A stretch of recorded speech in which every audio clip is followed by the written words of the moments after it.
Page 6 now, death with dignity, so-called. Others call it euthanasia, and still others call it murder. It's legal to kill yourself in 5 states now, this despite huge moral, ethical, and legal opposition.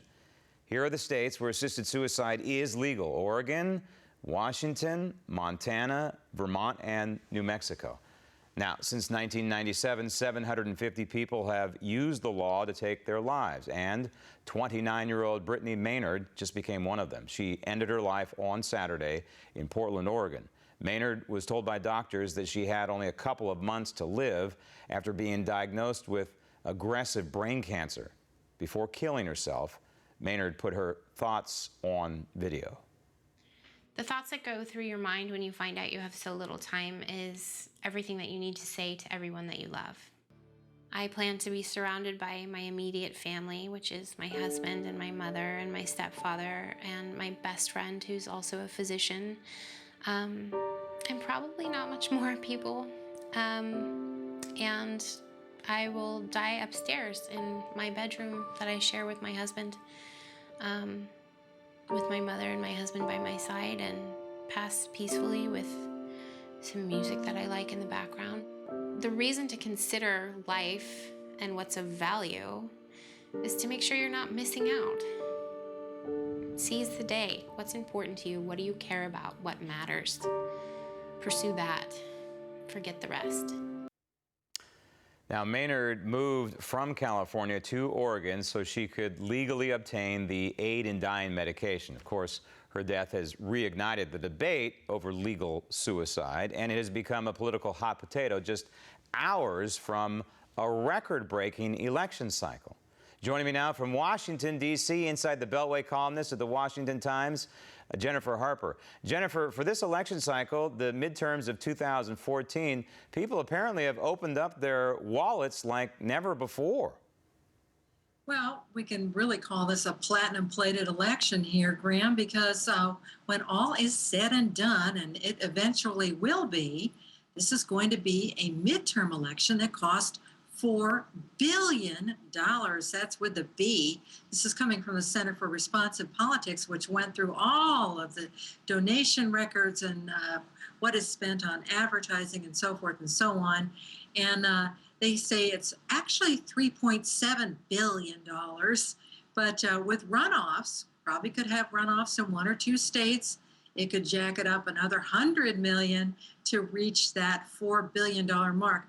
I think the most ironic thing, Graham, is that for all of this money, huge, stupefying amount of money, only about 40% of Americans are expected to vote on Tuesday. That is the average. It's never gone beyond 49% since 1948. Those are historical records. So all that money, not a lot of response, but still, somebody's making some money off of this. Yeah, that's for sure, and it's really sad about the voter turnout. And if you look at how this thing is shaping up, it's deja vu all over again, isn't it? It's 2010 all over again, not only possibly in terms of a Republican landslide, but also how the mainstream media is covering this thing, or should I say, not covering it. Yeah, that's just exactly right. I mean, if you look at all of the polls leading up to Tuesday, the Magic Tuesday, they're all saying somewhere between 70% and 96% are indicating that the Republicans are going to take the U.S. Senate. That's been going on for weeks. I know all of our viewers know that. But if you look at the mainstream media coverage, they want to talk about everything else but that. They're not going to give the Republicans the victory in the press unless it's very grudging, very muted. They want to talk instead about how voters are mad at incumbents, or that voters are mad at each other, or that voters are mad at Obama, or the Democrats are mad at Obama. You name it, there's a narrative they want to cover other than what the direct numbers are saying. This has happened before. It happened in 2006 when the Democrats were doing very, very well. And oh my gosh, according to the Media Research Center, there were 153 campaign stories filed. This time around, when the Republicans are on top, only 25 of these appeared on the main broadcaster's evening news. So something's up with that, but it'll all shake out Tuesday. We know what's up, and they're covering for their guys, and they don't want to admit that this is going to be possibly another historic election. 2010 was the biggest landslide maybe in our lifetime, and it barely got any coverage from the mainstream media. You'd never know it happened if you listened only to them. Now, when it comes to the ballot box, are we now seeing Instagram as part of voting? This is just such a funny little sideshow, and I had to include it in the Inside the Beltway column. Apparently, in New Hampshire and also Massachusetts, it is against the law to take a picture of yourself, a selfie, in the poll booth if you're showing your ballot that you have completed. It's against the law. It's been on the books in one form or another up there for about 40 years.